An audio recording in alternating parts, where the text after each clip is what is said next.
the bottom line is mold's everywhere. It's just part of our world. We always tell people, look, we've all done that experiment as a kid where you take a piece of bread, get it wet, and leave it overnight, and come back and you see mold growing on it. Right. So it's just part of our environment, and there's a use for it because it's there to break down organic materials. Right. But when you're exposed to it on a continual basis, it can be very toxic, and it depends on the type of the mold, depends on the person.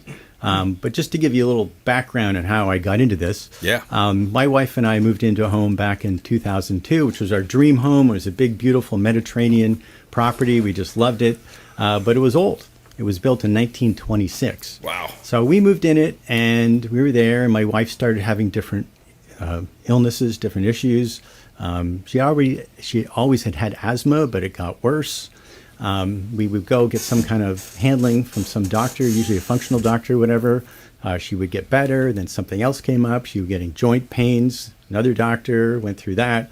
And this kept going on for years. We've been through everything. I'm talking about like we're gluten-free, all organic, no GMO, no steroids, no probiotics. It's just we've gone the whole route of everything you can think about having to do with health. Yeah. I'm very healthy now. Right, yeah, exactly. Anyway, going through all this, it came up on a blood test.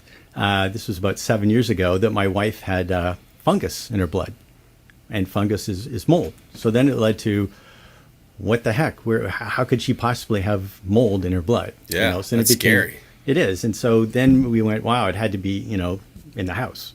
And so we had our home tested, and we had no idea, like zero idea. But when that mold test came back, it was bad, real bad.